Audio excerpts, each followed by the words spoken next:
नमस्कार दोस्तों, मैं doctor Anil Jaiswal, senior physiotherapist Bhopal. हमारे पास आजकल फ्रोजन शोल्डर के केसेस काफ़ी आ रहे हैं। तो फ्रोजन शोल्डर होता क्या है?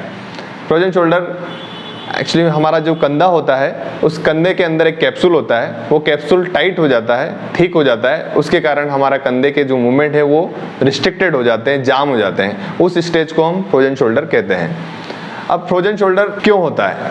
फ्रोजन शोल्डर होने के कई कारण हैं। बेसिक रीज़न जो आजकल हमारी जो फिजिकल एक्टिविटी कम हो गई है, उसके कारण मेनली फ्रोजन शोल्डर डेवलप होने के चांसेस होते हैं। और इसके और भी मुख्यतः बहुत सारे कारण हैं, जैसे कि शोल्डर में कोई इंजरी हो जाना। कुछ अंदरूनी कारण भी होते हैं, जैसे कि डायबिटीज़, हाइपोथायराइडिज्म, और हमारा जो गलत पोस्चर हम अडॉप्ट कर लेते हैं। गलत पोस्चर के कारण भी हमारे कंधे का जो कैप्सूल है वो टाइट हो जाता है और कंधा जाम हो जाता है। तो अब हम बात करेंगे कि इसको हम कैसे पहचानें।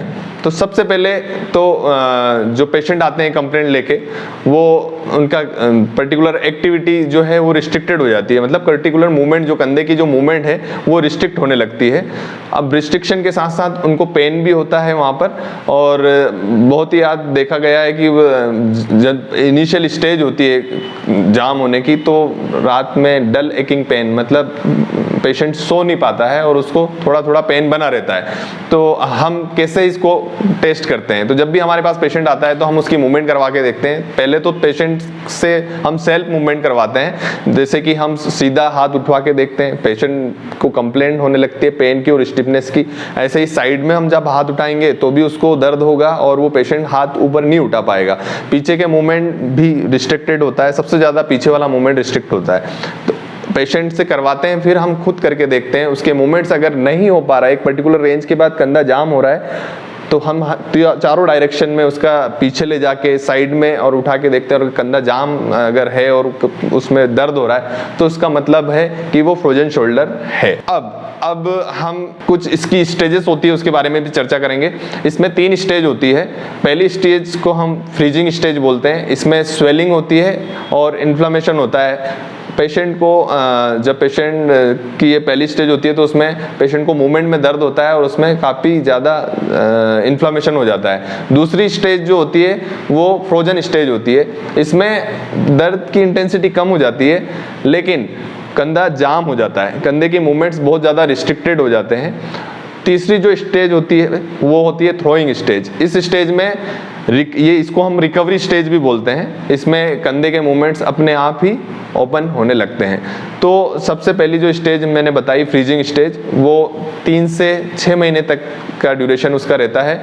दूसरी स्टेज जो होती है वो फ्रोजन स्टेज होती है, 6 से 12 महीने तक उसका ड्यूरेशन रहता है। तीसरी स्टेज जो होती है थ्रोइंग स्टेज, जो रिकवरी की स्टेज होती है, वो 12 से 2 साल तक उसका ड्यूरेशन रहता है। तो अब हम बात करते हैं, अगर आपको फ्रोजन शोल्डर डेवलप हो गया है तो आज हम आपको बताएंगे कि आपको घर पे कौन कौन सी एक्सरसाइज करनी है जिससे कि आपका फ्रोजन शोल्डर ठीक हो सकता है। तो आइए मेरे साथ, हम आपको कुछ एक्सरसाइज बताने जा रहे हैं। तो घर पे जो आपको एक्सरसाइज करनी है वो हम आपको परफॉर्म करके दिखा रहे हैं, वैसे ही आपको घर पे करना है। तो सबसे पहली एक्सरसाइज जो पेंडुलर एक्सरसाइज उसको हम बोलते हैं। इसमें हमने, जैसे कि हमारे पास डंबल है तो हमने ये डंबल लिया है। आपको घर पे ऐसा ही 1 kg का वेट, अब वेट में अमूमन हमारे पास बॉटल, पानी की बोतल होती है, उसमें पानी भर के आप 1 लीटर की पानी की बोतल लीजिए। उसको अपने जिस हाथ में आपको दर्द है उसमें पकड़ के, दूसरा हाथ आपके किसी भी चीज़ के सपोर्ट होना चाहिए। आप सपोर्ट आप टेबल का भी ले सकते हैं, चेयर का भी ले सकते हैं। आपको आगे की तरफ झुकना है और इसमें कुछ मूवमेंट्स आपको करना है। देखिए, सबसे पहले तो हम एक सर्कल बनाएंगे। छोटा सर्कल से बड़े की तरफ जाएंगे हम, ऐसे राउंड वो घुमाना है आपको। फिर आपको एंटी क्लॉक लाना है, बड़े सर्कल से फिर छोटे सर्कल की तरफ आना है। थोड़ा सा और झुक जाइए, हाँ ऐसे झुकेंगे तो इससे क्या है, ये जो जॉइंट है वो ऐसी एक्सिस बन जाती है जिसमें पेंडुलर मतलब घड़ी का जो पेंडुलम घूमता है ना, तो वैसे आपको ज़्यादा कुछ फोर्स लगाने की ज़रूरत नहीं है। उसके साथ दूसरा तरीका है, आपको ऐसे हाथ को आगे पीछे लेके आना है। ये भी आप बहुत ऊपर नहीं उठाएंगे, क्योंकि ऊपर जब उठाएंगे आप तो इस पे स्ट्रेस आएगा। तो हम बहुत लाइटली उस एक्सिस पे अपने को इसको घुमाना है। ऐसा ही आप साइड से लेंगे, साइड से लेके जितना आप दूर आगे पीछे कर सकते हैं इसको लेके जाना है, लेकिन ज़्यादा ऊपर नहीं उठाना है। तो ये पहली एक्सरसाइज जिसको हम पेंडुलर एक्सरसाइज बोलते हैं, ये आपको पानी की बोतल के साथ करना है। दूसरी जो एक्सरसाइज है उसको हम लेडर एक्सरसाइज बोलते हैं, शोल्डर लेडर एक्सरसाइज। तो घर पे हम ऐसा टॉविल लेंगे, छोटा टॉविल लेके आपको हाथ में ऐसे पकड़ना है, सीधे दीवार पे सीधे खड़े होना है, एकदम सीधे खड़े होना है।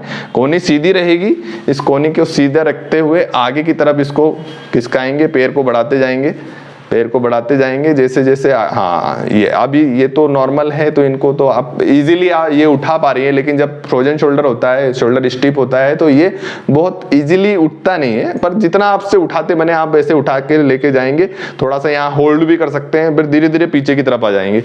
हाँ, कोहनी सीधी रहेगी, हाँ आ जाइए पीछे की तरफ, वेरी गुड।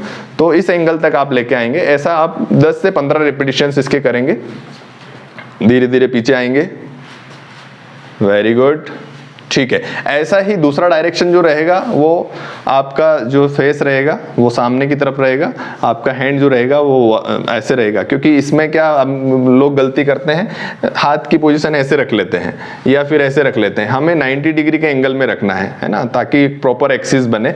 आप इसको सीधा सीधा ऊपर की तरफ लेके जाना है, ऐसे बढ़ते जाएंगे दीवार के पास में, कान से टच करने की हाथ कोशिश करेंगे, ऐसे ही फिर वापस रिवर्स होंगे। तो ये भी 10 से 15 बार आपको करना है। इसी में आपको सर्कल बनाना है। यहाँ पे एक गोल सर्कल आप ले सकते हैं, हाफ सर्कल भी ले सकते हैं, ये पूरा गोल भी इसको घुमा सकते हैं ऐसे ऐसे। तो ये भी आपको दीवार के सामने आपको चेहरा जो है वो आगे की तरफ रहेगा, है ना। तो इस तरह से कर सकते हैं। इसका दूसरा तरीका ये है, आप यहाँ पे रख के ऐसे भी घुमा सकते हैं, क्लॉकवाइज और एंटी क्लॉकवाइज। ये एक्सरसाइज आप इस तरह से करना है। तीसरी एक्सरसाइज हम बताने जा रहे हैं, ऐसा पाइप आप ले सकते हैं, इस पाइप का एक टुकड़ा 2 से 2.5 फीट का, आप ऐसा हर किसी के घर में मिल जाता है। तो पाइप की जगह आप स्टिक भी ले सकते हैं, जो भी आपके पास अवेलेबल हो। आपको ऐसे हाथ में इसको सीधा पकड़ना है। पहली एक्सरसाइज में आप कंधे के लेवल पे ये रखेंगे और सीधा इसको ऊपर उठाएंगे, कोहनी सीधी रहेगी इसमें भी, तो सीधा सीधा ऊपर उठाएंगे, ठीक है। ये भी आपको 10 से 15 बार करना है, वेरी गुड, ठीक है। अब इसको साइड से पकड़ेंगे, दोनों पाइप के एंड को आपने ऐसे पकड़ लिया। अब इसको कान की तरफ लेके जाना है, इसमें भी कोहनी सीधी रखना है, जितना आप ऊपर ले जा सकते हैं इसको, वेरी गुड, ठीक है। अब हाँ, दूसरे हाथ से लेके जाओ, यस। इसके भी वही 10 से 15 रेपिटेशंस करने हैं। कान की तरफ ले जाने की कोशिश करेंगे, यस। ये मूवमेंट्स आप रेगुलर वेरी गुड करते जाइए। इस तरह से आपको कान की तरफ लेके जाना है, जितना मैक्सिमम लेके जा सकते हैं। अब नेक्स्ट एक्सरसाइज में आप ऐसे पीछे से हाथ, पीछे ऐसे रहेंगे आपके हाथ, डंडे को पकड़ लेंगे और इसको जितना पीछे उठा सकते हैं सीधा सीधा आपको पीछे उठाना। अब इसमें अधिकतर लोग क्या झुक जाते हैं, झुकना नहीं है, गर्दन सीधी रखना है, चेस्ट एकदम स्ट्रेट रहेंगे आपके, यस, ठीक है। इसी का चौथा तरीका है, आप ऐसे ही पकड़ेंगे और इसको कोहनी को मोड़ के ऊपर की तरफ लेके जाएंगे। तो इसमें थोड़ा पेन होता है, धीरे धीरे जब आप करते जाते हैं इसको, तो आपका धीरे धीरे आपका पेन कम होता जाएगा। तो क्योंकि पेन हो और आप नहीं करो तो फिर वो मूवमेंट रिस्ट्रिक्ट होने लगती है, इसलिए आपको पेन के साथ भी ये मूवमेंट करना है। इसी को फिर आपने ऐसे पकड़ लिया और ये डायरेक्शन में आप मूवमेंट करेंगे, गुड। तो ये स्टिक से 5 तरीके से हमने आपको एक्सरसाइज बताई है, ये आप परफॉर्म करिए 10 से 15 बार। हर एक्सरसाइज के 15 रिपीटिशन कम से कम लेना है। फिर ये टॉविल वाली एक्सरसाइज पीछे के मूवमेंट को करने के लिए हम करते हैं। जब हमारा हाथ पीछे की तरफ नहीं जाता है तो इसमें ये काफ़ी कारगर सिद्ध होती है। बहुत सिंपल सा तरीका है, आपके एक हाथ को, जिस हाथ में आपका दर्द है वो इस पोजिशन में आप पकड़ोगे इसको। इसमें क्या लोग गलती करते हैं, जनरली इसको ऐसे पकड़ लेते हैं। अब ऐसे पकड़ लेंगे तो जाम हो जाएगा, हाथ उठा ही नहीं पाएंगे। हाथ की पोजीशन ये रहेगी, आपकी जो मुट्ठी रहेगी वो बाहर की तरफ रहेगी। तो इस तरह से आपने पकड़ लिया। दूसरा हाथ जो नॉर्मल हाथ है, ये जैसे कि नॉर्मल हाथ है तो इसको ऊपर से पकड़ना है आपको। अब इसको धीरे धीरे से नॉर्मल हैंड से खींचना है ऊपर, पीठ को जैसे कि अपन नहाते टाइम पे रगड़ते हैं ना अपनी पीठ को ऐसे, यस, ये पूरा ऊपर तक लेके जाना है, वेरी गुड। तो जितना आप ले जा पाएँ, क्योंकि सबसे ज़्यादा इसी मूवमेंट में दर्द होता है और ये मूवमेंट को रिगेन करने के लिए सबसे बढ़िया तरीका है, इसको टॉविल एक्सरसाइज बोलते हैं। ये आपने कर ली फिनिश, गुड। उसके बाद कुछ 2-3 एक्सरसाइज आपको नॉर्मली करना है जो बहुत कॉमन है, जैसे कि दोनों हाथ शोल्डर पे रखेंगे ऐसे और आगे की तरफ घुमाएंगे, ये पीछे, हाँ, आगे घुमाइए, वेरी गुड। ऐसे ही पीछे की तरफ लेके जाइए, तो आगे पीछे कंधों की मूवमेंट्स को करेंगे हम, जिससे कि हमारा कैप्सूल थोड़ा लूज होगा।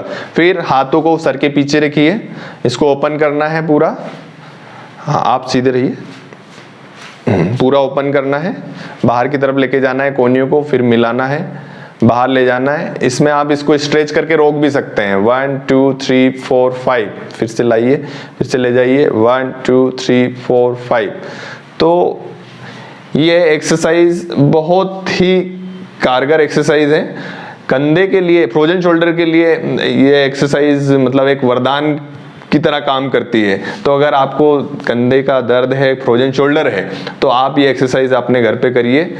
और साथ ही साथ आपको सिकाई भी करना है। अब सिकाई का तरीका, आप एक मार्केट में वो रबड़ की बोतल मिलती है, उसको गर्म पानी करके उसमें डाल के उससे भी कर सकते हैं, या नॉर्मली गर्म पानी करिए, आप उसमें तौलिया डालिए, उसको मुँह को भिगोगे और उसको भी कंधे पे रख सकते हैं, तो उससे थोड़ी गर्म सिकाई हो जाएगी। उसके बाद ये एक्सरसाइज करेंगे तो दर्द भी कम होगा और स्टिफनेस भी कम होगी। तो आप कंधे के लिए प्लीज ये एक्सरसाइज, जो फ्रोजन शोल्डर के लिए ये एक्सरसाइज आप परफॉर्म करके देखिए, आपको 100% उसमें रिजल्ट मिलेगा।